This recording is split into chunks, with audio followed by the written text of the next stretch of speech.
Right, so we're a little bit late. It's 11:05. A few technical issues, but welcome everybody to the penultimate session of the West Midlands BVFA Meet the Regulators Week. Before we do start, just a few quick housekeeping things that I'll cover. The usual team's protocol: stay on mute and leave your camera off unless you're talking, please. But please do use the chat. We want to make this as interactive as possible. So if you've got any questions or comments, enter them in there. And you can raise your virtual hand at the end if you want to ask a question. The session is being recorded and will be shared more widely. So please bear this in mind when you're using the chat. I'm really pleased to introduce Kevin Ayswith, the Growth Hub Manager at Worcestershire Growth Hub. I hope I've pronounced your name correctly, Kevin. And I'd like to thank you so much, Kevin, for taking the time to come and talk to us about the work of the Growth Hub. So if Stuart can share the slides, and I'll hand it over to you, Kevin. Thank you. Great, thank you.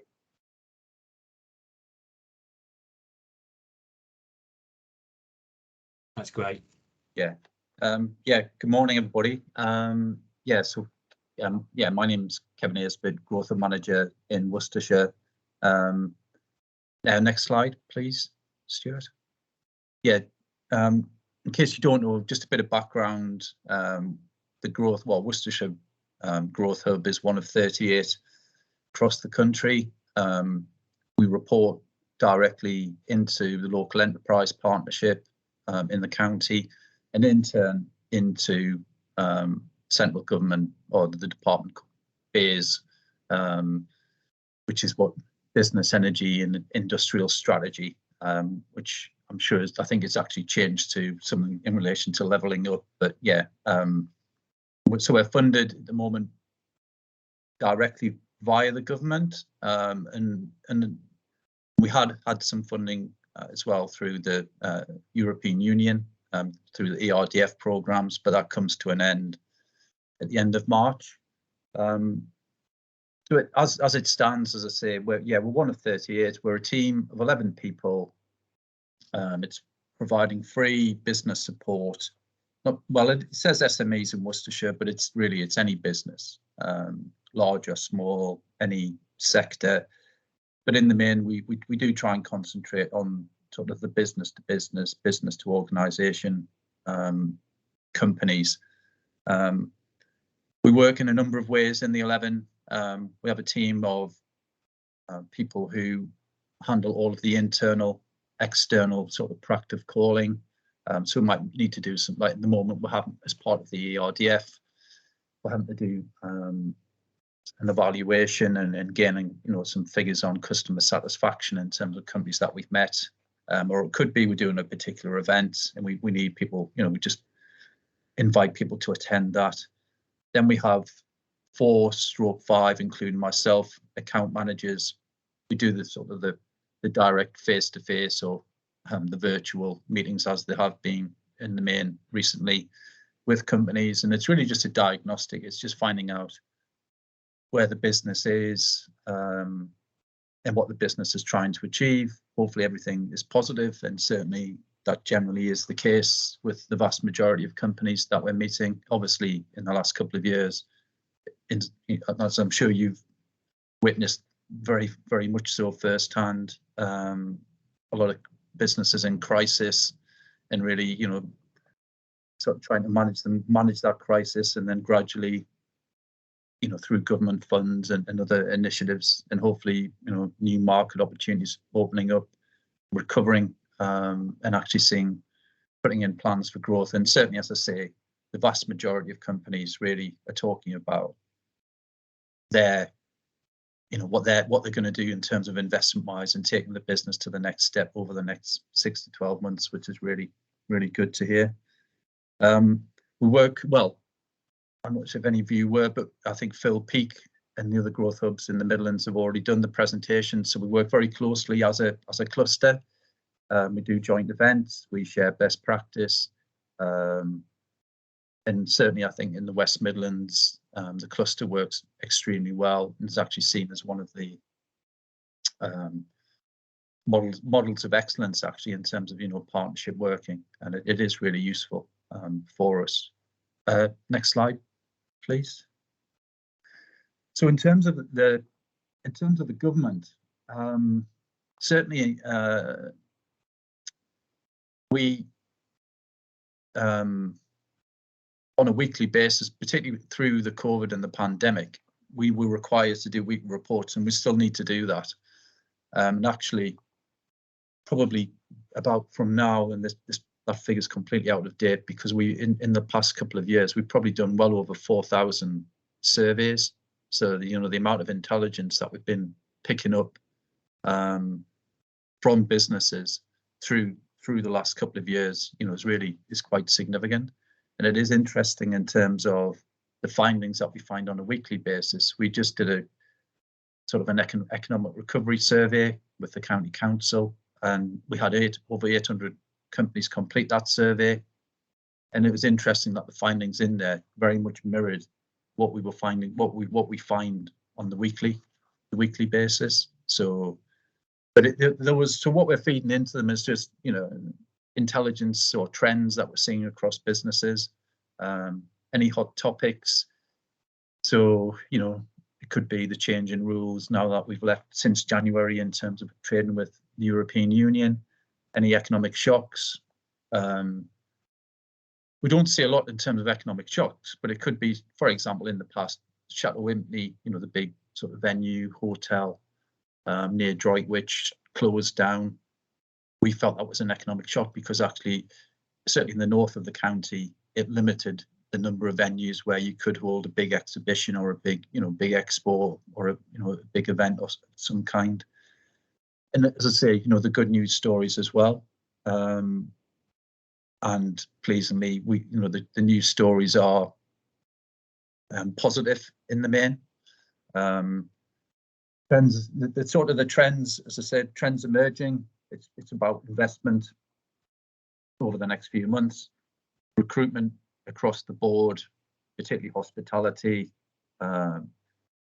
apprenticeships. But I would say actually it's a pretty common problem, and it's something, and I'll talk about a bit later, what we've tried to do to address this or support businesses with recruitment, supply chain issues, and more we are seeing companies reporting that they are impacted from leaving the EU. But the thing is that we found in Worcestershire, and I don't know again if you've come across this, but we seem to be behind the curve. It seems as if everybody, the attitude is, oh, well, it won't affect us. And I don't know, because of the business base that we have, the fact that, the majority of the business base, like 80+% employ 1 to 10 people. So how many of those companies are actually trading with Europe? And actually, it is interesting that when you compare it to the rest of the Midlands, we are behind the curve in terms of not just trade with Europe, but especially trade with the rest of the world. We're really behind as a county with those companies, but pleasingly, and we've seen this all the way through the last couple of years, that sort of 96% of companies constantly report that they're not planning to make redundancies, which is good news. In terms of the next slide. Yeah, I've probably covered some of this already in terms of just the work with the other growth hubs in the West Midlands. We're coming to an end of an initiative which has been around sort of peer-to-peer networks. So this is getting companies together to share experience, to go through sort of 18 hours of facilitated support, and then there's been some one-to-one support there. It's been quite a challenging, particularly again because of the county and some of the criteria that the government put in place, the eligibility criteria for companies to join. But all of the feedback has been very, very positive, and I think that peer-to-peer learning is something that we've been doing as a growth hub for certainly we started doing it about 4 years ago, and more than anything, it's, I think, getting business owners together, talking about boring things like the staff handbook, but it's good to share experience and put the idea or the in the minds of a business, and then get companies to talk about a subject, and as I say, really share experience, but also just build their networks. And I think the key thing, certainly for a lot of companies, because a lot of companies that we do meet with are small or smaller end, is really just trying to help them, with confidence. Really, it's just being able to say to them, or putting them in touch with another business or a consultant, and I'll come on to that in terms of the consultancy support that we provide. And through that, it's really just saying, what you're doing is going in the right direction. You may need to just do X or Y, and it does really, really help them. In terms of grant funding, we are really just sort of the front door to all of the grant funding programs, because there's so many of them in Worcestershire. It's literally, if anyone's looking to spend money or needs any sort of revenue support, consultancy, or help with putting together a website, to purchasing new capital equipment, then there's training. There's a lot of free training available, and generally there's something there. So if any of your clients, or the companies that you're dealing with, if any of them are talking about anything to do with the business from an investment point of view, or the upgrading of equipment, whether it be IT or capital equipment, whether it be, I'm thinking about putting solar panels on the roof or changing the light bulbs in the office, then there's funding there. A lot of support around innovation as well, not just locally but nationally as well. So as I say, there's a lot out there. Next slide, please, Stuart. So just as a bit of a summary in terms of some of these, some of the specific programs, big at the moment, or the big initiatives that we, in the main, we work very closely with the county council, and certainly the Elevate, the Here to Help, where and I'll explain these acronyms. Really, they're funded and administered by the county council. So we'll go into a company, we'll say, we'd like to take part in a bespoke, structured program to help in the growth of our business. So that would come into things like the Elevate Growth, where they'd be going through 12 hours of support, which would be a mix of working together with other business owners in a session, one-to-one direct support, consultancy support, and then at the end of it, there's grant funding to help implement some of the ideas or recommendations that they've been able to develop through those 12 hours of assistance. Similarly, there's things in there around helping companies with their supply chain, the digital adoption into the into, I suppose, onto the shop floor, as well as or linking the shop floor to the the office environment. There's also the technology adoption for non-manufacturing. So this is mainly looking at things like have you got a customer relationship management system? Do you need to upgrade your your finance system, maybe put it into the cloud? And there's also support there for the creative sector as well. And then some of the others here to help. Round 2 was very much for those companies affected by COVID.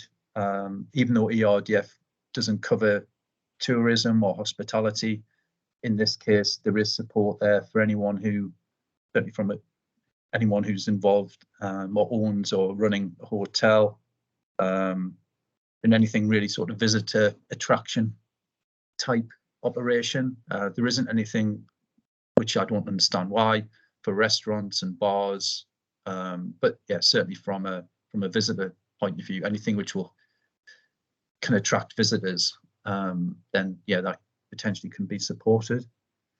Some of the others, BEEP. So again, the acronym. So this is called the Business Energy Efficiency Program. So this is basically a business looking at any improvements inside the building in terms of energy. So this could, as I mentioned, lights, could be putting the heat or the heat-saving film on the windows, and then the next one, Low Carbon Opportunities Programme. That's more about the outside of the building. So what I'd mentioned around solar panels or wind turbines, and there's also an innovation side of it as well. Any companies do anything from an innovation point of view as well. Also with certainly with BEEP, if say in a manufacturing facility there's an old piece of kit in there which is energy intensive, then if a company needs to replace that, then that type of activity can be supported. The other one, POC, is called proof of concept. So this is really much an innovation. This is for any business. This could be pre-start or an existing company. And it's really around bringing any new product or service to the market. That all falls under the WIN, which is the Worcestershire Innovation Network. And then the final one, EW, that's Enterprise in Worcestershire. So this is companies looking to start a business and help them formulate business plans. There are grants available. As I say, there's grants available with all of these programs, and they all have certain criteria. But again, if any companies you think of would benefit from a chat about those, then please get in touch. The IT is basically the Department for International Trade. So any company looking to export, to support them. Manufacturing growth program has been a very, very, very popular one. And this is really any manufacturing business looking to do anything at all. So I had an example where a company just brought in a new production manager. So productivity was an issue, but he potentially was going to spend his time writing the new quality assurance manual. And we were able to say, well, actually, do you realize we can bring somebody in to actually write that for you? And you can concentrate your expertise and your time looking at the actual day-to-day operations and leave this activity, to this external consultant. Skills for the workforce, that's very much free training. That's literally can be anything. It could be anything from bookkeeping, presentation skills, learning to drive a forklift truck, leadership and management development. I've done leadership and management element of this. And this was over a 4-week period, 4 sessions. I had to do 4 assignments, which wasn't the nicest thing to do on a Saturday afternoon. But literally, this was a course worth nearly £1,000, and it was fully funded. So again, if anyone ever comes up, and it's literally the list of training available free is enormous. It's phenomenal. See, and this is all funded from central government. The Midlands Engine Investment Fund, this, I suppose, is a top up for any company who's taken out, say, the high street finance, and they've got a large, or they've got a gap in terms of what they need to actually deliver a project. It comes at higher interest rates, but yeah, it covers anything to do with innovation, new capital equipment, financing of debt, or equity. And again, but it's something, it's really something that you would use as well as the high street support. And then finally, is a national initiative called Made Smarter. And in the Midlands or the West Midlands, we're really ahead of the game. The take up on this scheme has been really, significant and compared to other parts of the country. And it's very similar to the digital tech adoption Elevate. It's about adopting technology and improving the productivity within the manufacturing shop floor.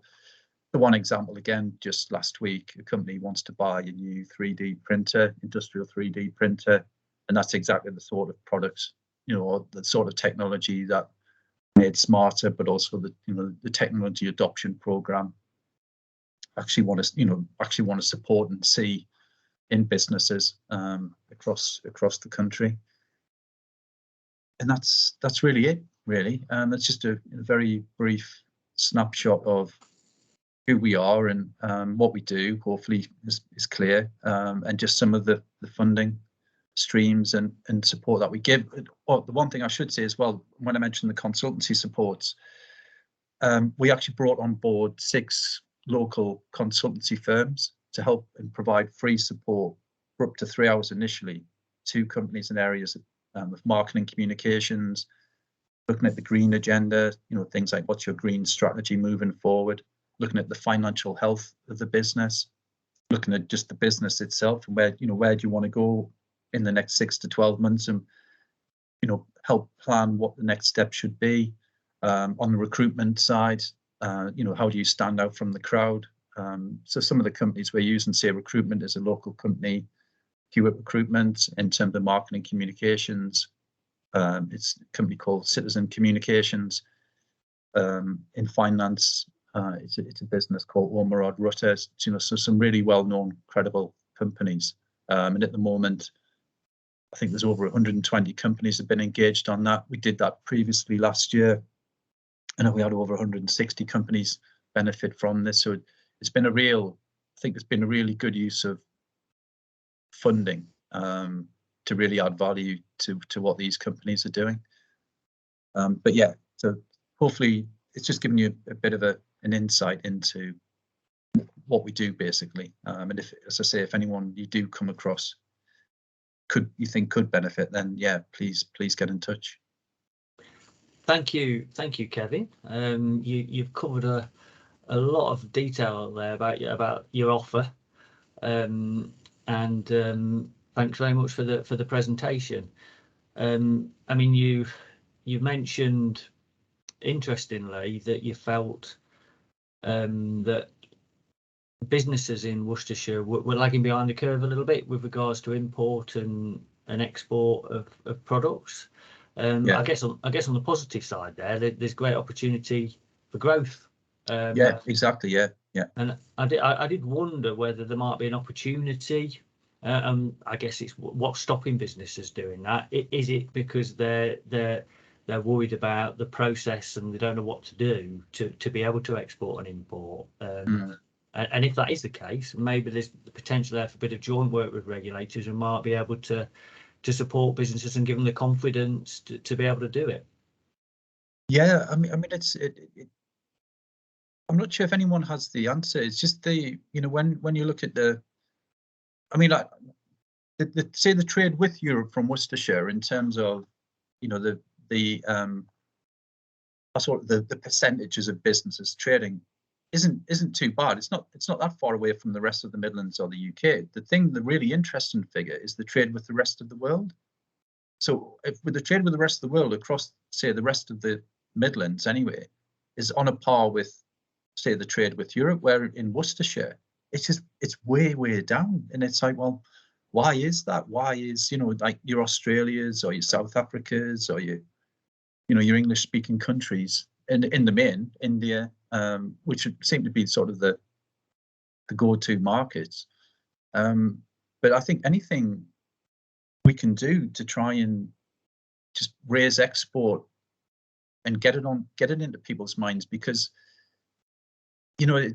companies have proven they can, like some companies have actually opened up new markets. There's one company called Allpro manufactured tents, and through the pandemic they'd never been as busy manufacturing and selling tents, but lo and behold, they'd opened up the US market based in lockdown selling tents.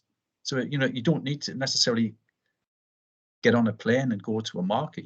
You can do things from here. But I think not just that there are opportunities out there, but as you say, it's the mechanics of this is what you need to do, and it isn't as complicated as you may think. And actually anyone can export, whether even if you're a service business, you can export. But I don't know, it just seems to be, and we've never really tackled it with DIT, to be honest. We've attempted to, but yeah, I don't think anyone's ever really said, right, we're really gonna have a go at this from a strategic point of view. But yeah, I think anything operationally we could do together would be great. It certainly seems like there's work to do there. But has anybody on the call got any other questions before we wrap up? I don't think there's anything in the chat. If you do, please raise your virtual hand. No, it doesn't look like there is. But no, I think it's really useful for regulators to get an understanding of the support that your Growth Hub offers, Kevin, because they're having day-to-day, face-to-face contact with businesses, so they can talk about it and make referrals. And yeah, that draws this session to an end. We've just run out of time. So thank you very much, Kevin, for taking time out to come and present to us. No problem. There is one more session this week, to the final session at 2 o'clock, the business perspective from ACAS and the Federation of Small Businesses, which I'm really looking forward to. And anybody can dial into that. The details are on the PDF schedule that's been emailed. Hopefully see some of you there. All right, thank you. Great, thank you. Bye-bye. Thank you all. Bye.